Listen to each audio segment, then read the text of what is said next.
Assalamualaikum warahmatullahi wabarakatuh.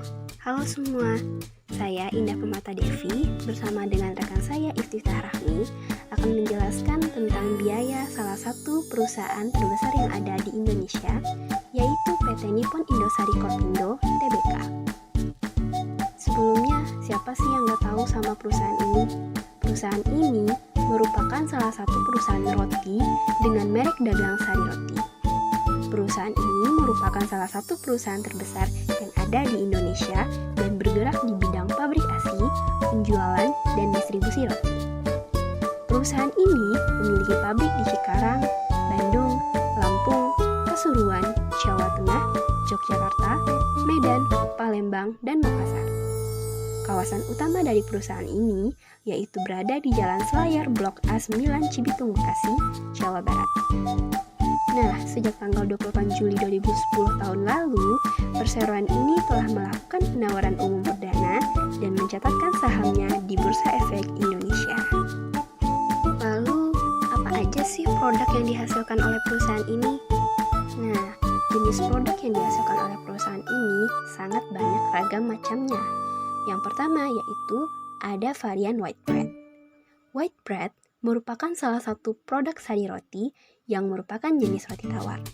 Varian dari roti tawar ini juga banyak, di antaranya ada roti tawar kapas, roti tawar spesial, roti tawar gandum, roti tawar double soft, roti tawar keju, dan varian lainnya.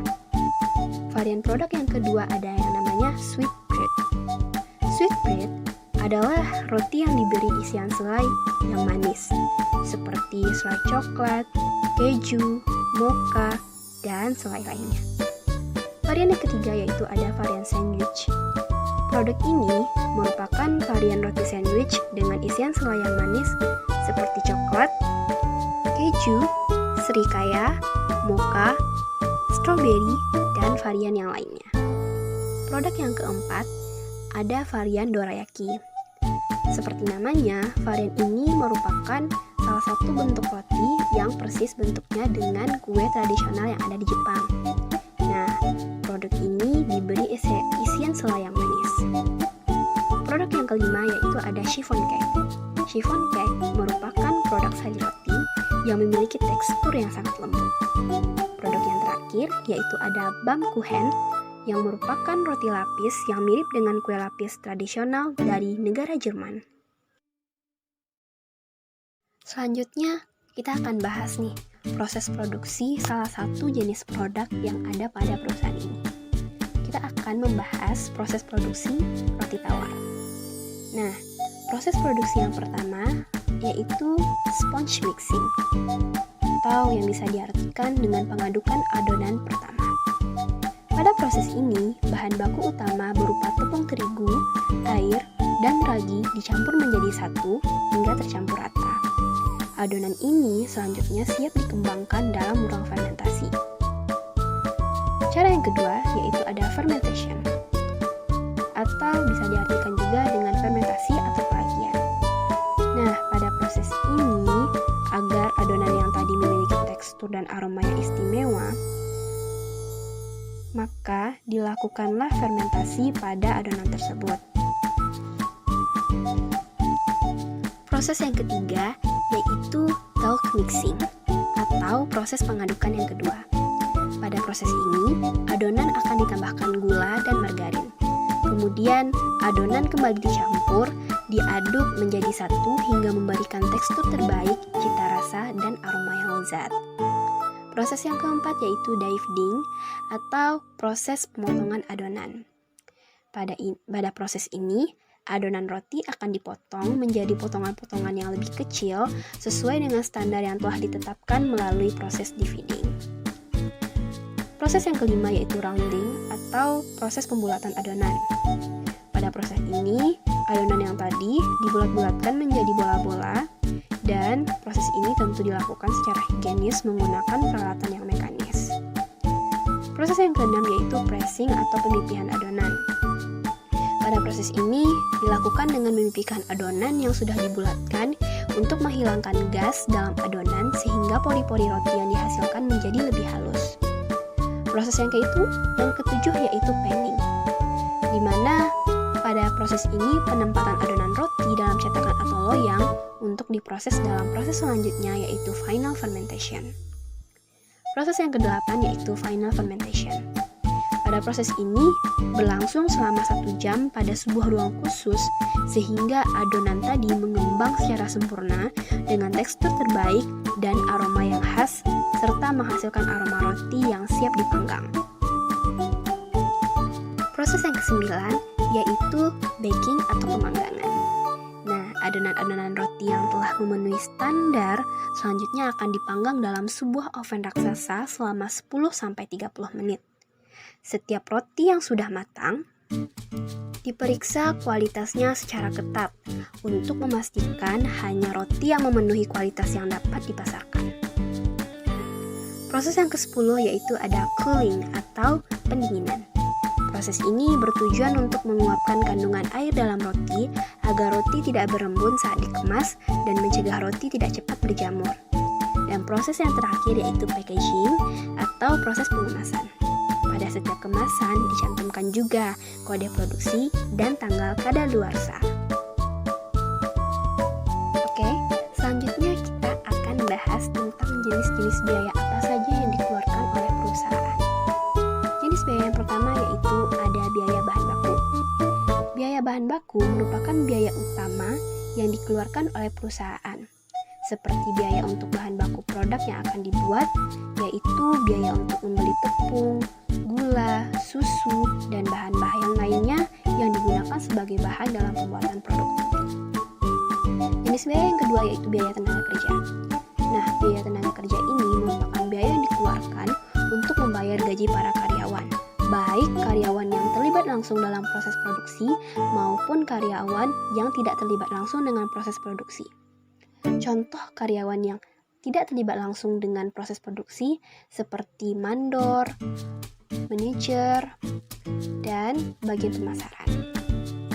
Selanjutnya, biaya yang dikeluarkan yaitu ada biaya untuk membayar listrik.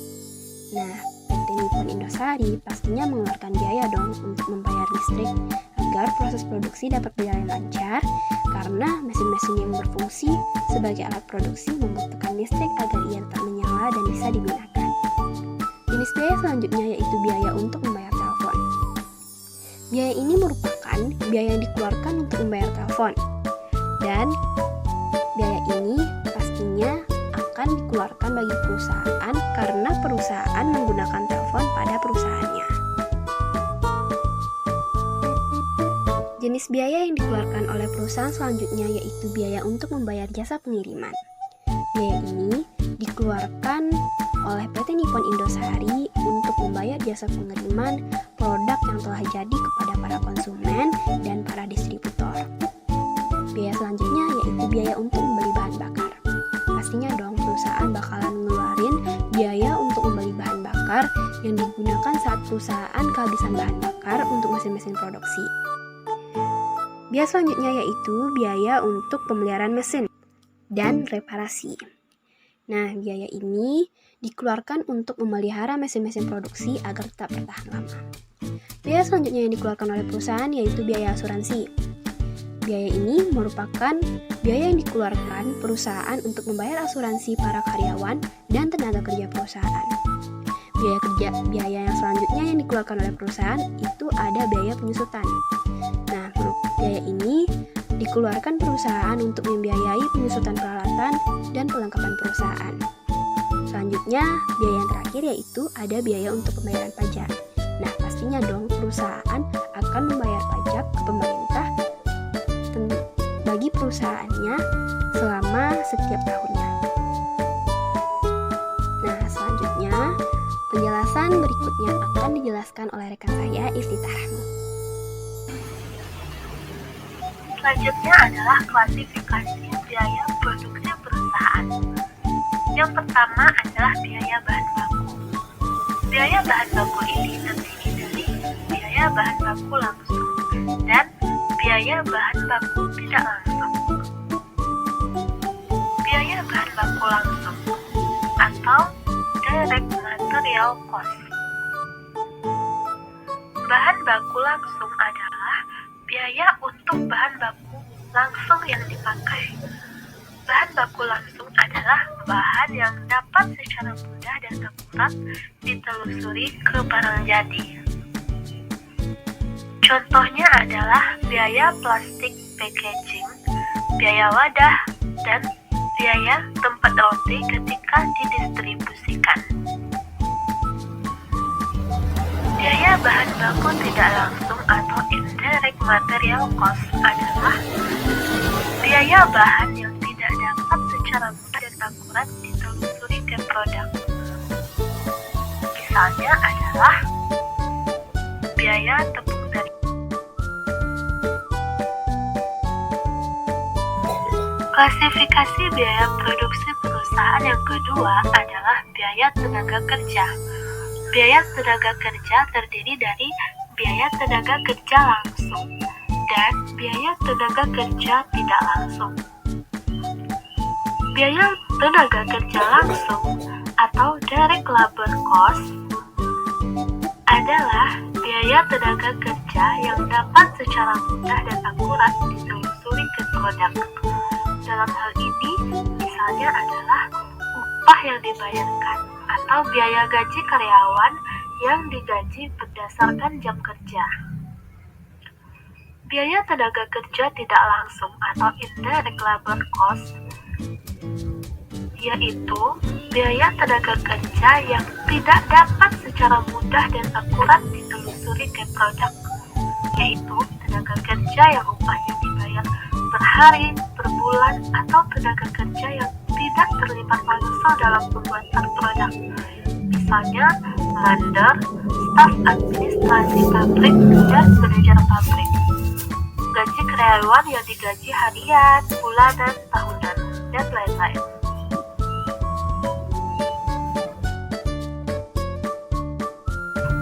Yang ketiga adalah biaya overhead pabrik atau factory overhead cost. Biaya overhead pabrik adalah biaya yang dikeluarkan selain untuk biaya bahan baku langsung dan biaya tenaga kerja langsung. Contohnya adalah gaji mandor, biaya listrik, biaya penyusutan mesin pabrik, biaya penyusutan mesin, pajak bumi dan bangunan pabrik, dan lain sebagainya. Jenis-jenisnya adalah menghitung harga pokok produksi dan hubungannya dengan laporan laba rugi.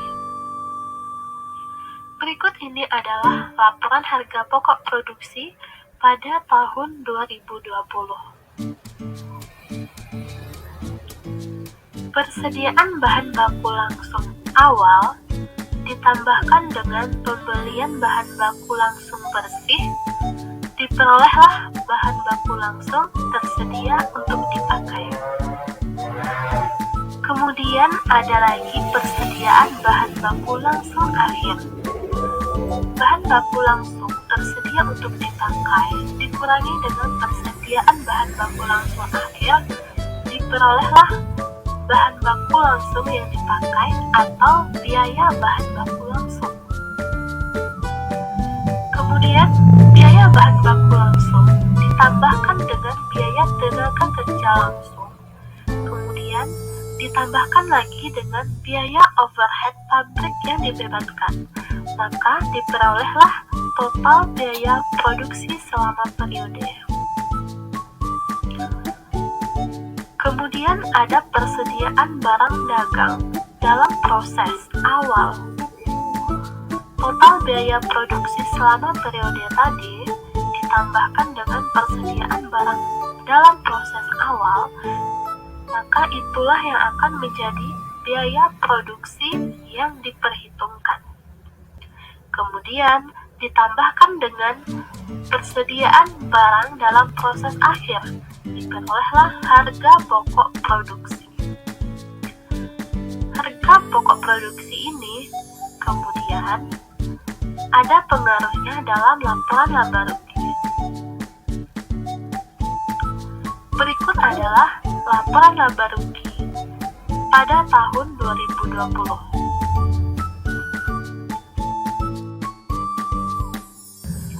Selanjutnya adalah laporan laba rugi. Berikut adalah laporan laba rugi PT Nippon Indosari Holdings Tbk pada tahun 2020. Di sini terdapat penjualan bersih, harga pokok penjualan. Harga pokok penjualan kita menghitung persediaan barang jadi awal, lalu ditambah dengan harga pokok produksi. Nah, di sini terlihat hubungan antara laporan harga pokok produksi dan laporan laba rugi, di mana nominal harga pokok produksi pada laporan laba rugi didapat dari harga pokok produksi yang kita peroleh dalam laporan harga pokok produksi tadi. Persediaan barang jadi awal ditambah dengan harga pokok produksi, itulah yang akan menjadi harga pokok barang yang tersedia untuk dijual. Kemudian dikurangi dengan persediaan barang jadi akhir, diperolehlah harga pokok penjualan. Laba kotor diperoleh dari penjualan bersih dikurangi dengan harga pokok penjualan. Laba kotor dikurangi dengan beban operasional akan menghasilkan laba operasional.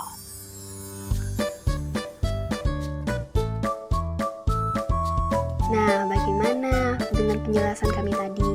Semoga dapat dipahami dan dimengerti ya. Dan sebelumnya, kami dari perwakilan kelompok 2 mohon maaf apabila ada kesalahan. Assalamualaikum warahmatullahi wabarakatuh.